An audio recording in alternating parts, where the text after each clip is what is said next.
Dalam dunia kerja, yang namanya gila jabatan, cari muka, dan pengkhianat itu ada di mana-mana.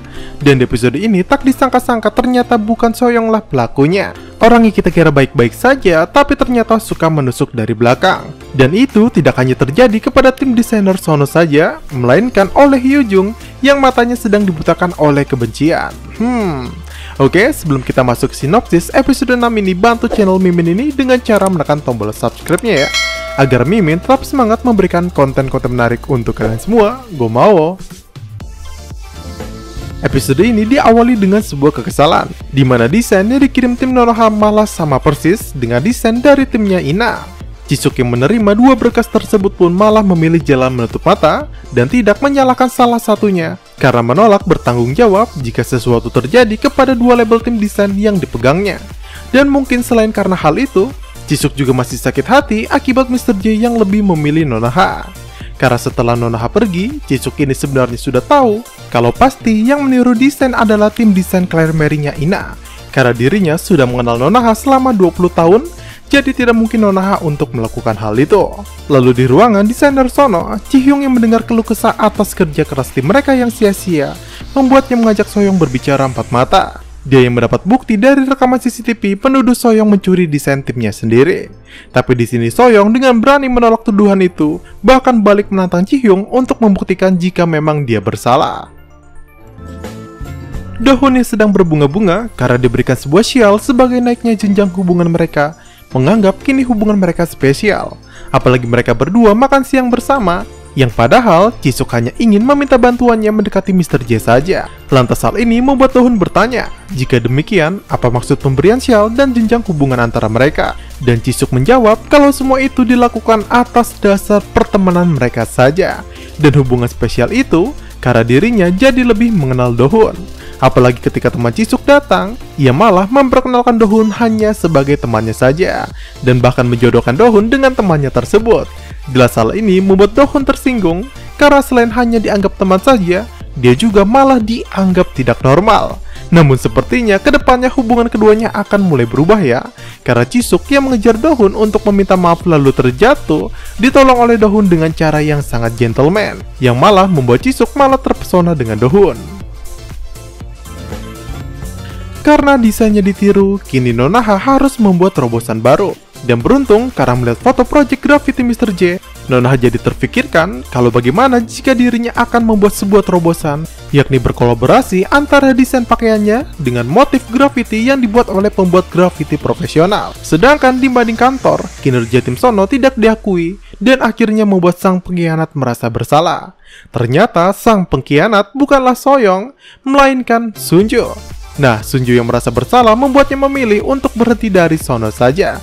Tapi sekali lagi, Nonoha yang baru datang malah memaafkannya, dan Nonoha langsung memarahi kepala tim desain Ina, yang memang karena merasa iri dengannya ia selalu berbuat kotor. Tapi kali ini kejahatannya sudah terlalu parah, dan Nonoha mengancam jika terjadi lagi dia akan benar-benar melaporkan kejahatannya. Nah, dari pengakuan Sunju tadi malah membuat Ji-hyung malu sendiri karena telah menuduh Soyoung sebelumnya. Dan dia pun meminta maaf atas segala salah pahamnya.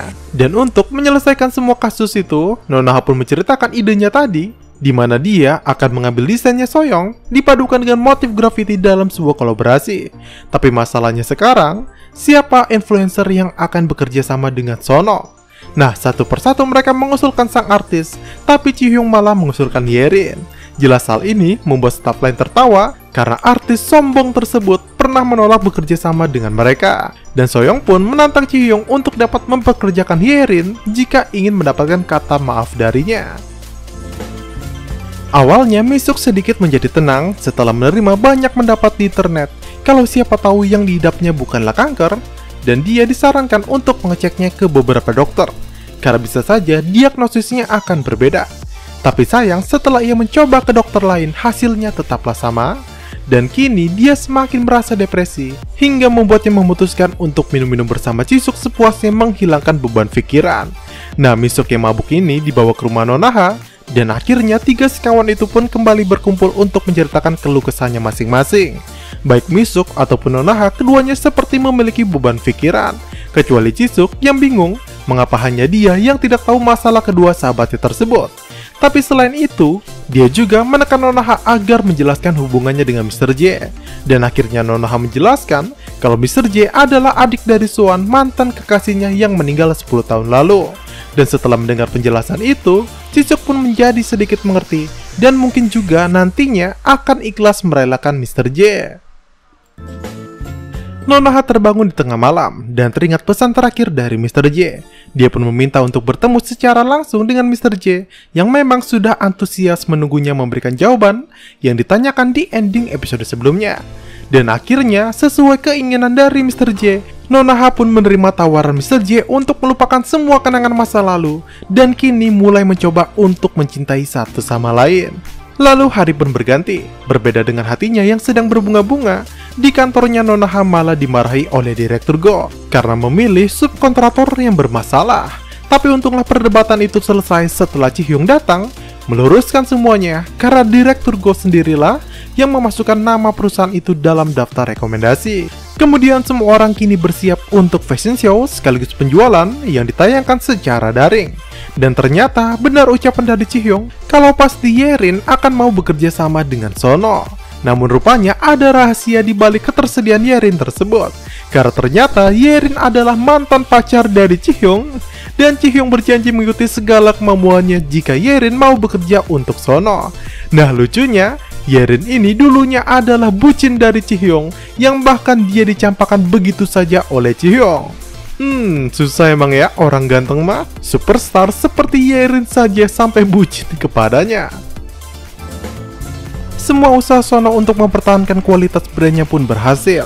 Bahkan saking diterima publik, pesanan mereka tembus 20.000 setelan yang padahal target mereka hanya beberapa ribu saja. Semua orang pun menjadi terpukau, tapi tidak dengan Shin Yoo-jung yang menganggap tindakan dari Mr. J sudah terlalu jauh.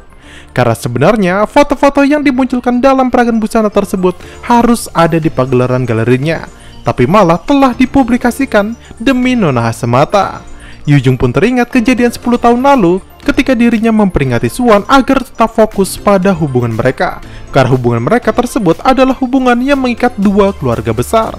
Jadi jangan sampai Swan dibutakan oleh cinta singkatnya bersama Nonoha. Nah, di sini terlihat jelas kalau nasib dari Swan sama dengan nasib dari Jisuk. Kalau cintanya kepada pria hanya bertepuk sebelah tangan saja. Namun lebih beruntung Jisuk karena belum sampai ke jenjang hampir menikah seperti Yoo-jung.